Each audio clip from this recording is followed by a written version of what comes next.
आज हम चैप्टर 4 जो कि वर्क एनर्जी एंड पावर है उसका न्यूमेरिकल प्रॉब्लम 4.5 सॉल्व करेंगे।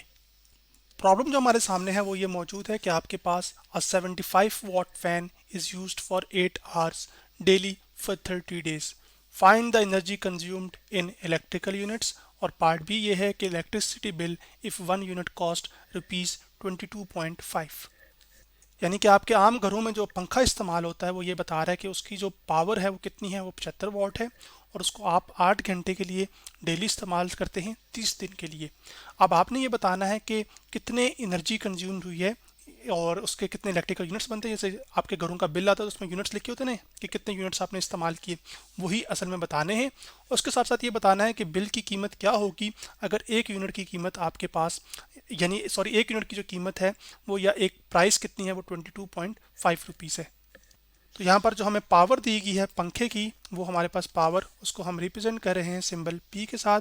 और वो पावर हमारे पास कितनी है, 75 वॉट, जो कि मैं यहाँ पर लिख देता हूँ।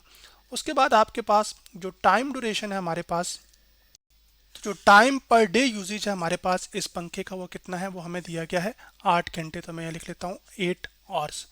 जबकि अब आपके पास टोटल कितना टाइम ये पंखा इस्तेमाल हुआ होगा, तो टोटल टाइम जिसके लिए ये पंखा इस्तेमाल होता रहा है वो टोटल टाइम मैं यहाँ पे लिख देता हूँ कि वो हमारे पास क्या होगा। टोटल टाइम हमारे पास होगा कि जो टाइम पर डे यूजेज है वो कितना है, वो हमारे पास 8 घंटे है, यानी कि 8 आवर।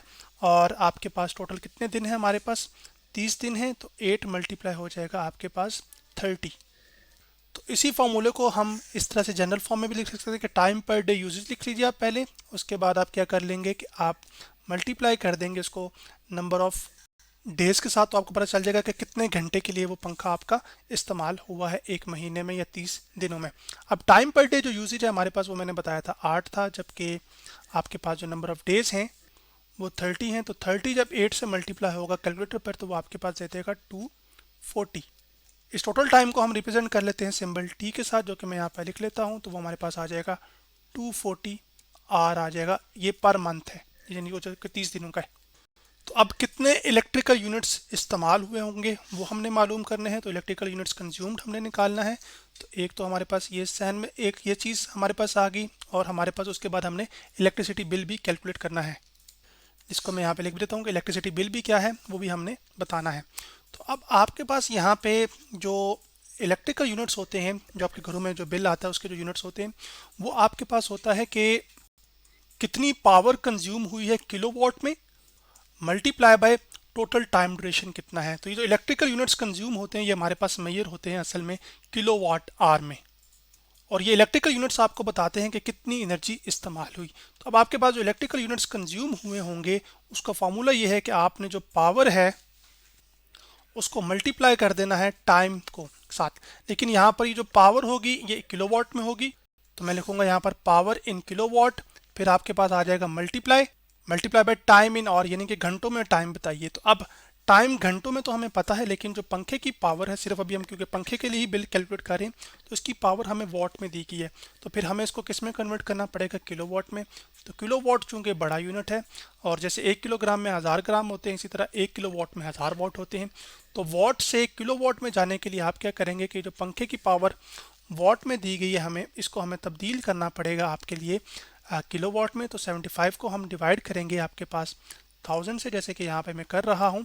तो उससे होगा ये कि जो पावर वॉट में दी थी ये चली जाएगी किलोवाट में।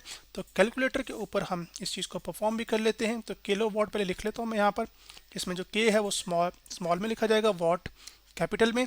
अब कैलकुलेटर पर मैं आ गया यहाँ पर, तो मैं लिखूंगा 75 डिवाइडेड बाय 1000 करूँगा तो हमारे पास आ जाएगा जवाब 0.075। तो मैं यहाँ पे लिख लेता हूँ 0.075 और साथ आ जाएगा किलो वाट के और साथ डब्ल्यू। तो हमारे पास जो इलेक्ट्रिकल यूनिट्स कंज्यूम हुए हैं वो हमारे पास निकल कर आ जाएंगे। तो जो पावर इन किलो वाट है वो कितनी है, वो 0.075 है। तो मैं यहाँ पे लिख देता हूँ 075 और उसके बाद मल्टीप्लाई कर देना है कितने टाइम ड्यूरेशन के लिए इस्तेमाल हुआ घंटों में, तो ये 240। तो मैं यहाँ पे लिखूंगा 240। अब 240 को हम इस नंबर से मल्टीप्लाई कर देंगे।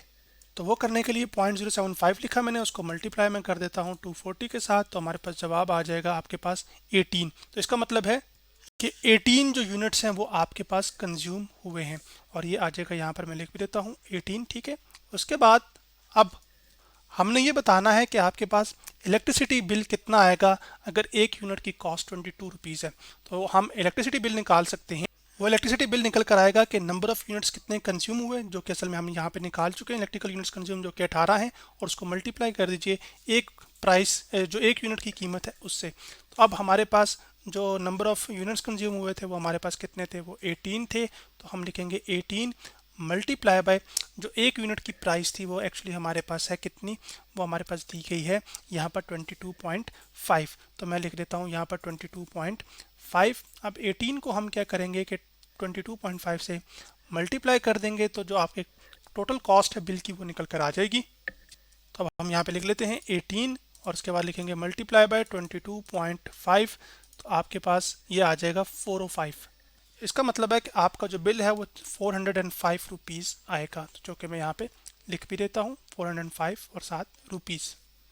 तो आज हमने चैप्टर 4 जो कि वर्क एनर्जी एंड पावर है उसका न्यूमेरिकल प्रॉब्लम 4.5 सॉल्व किया।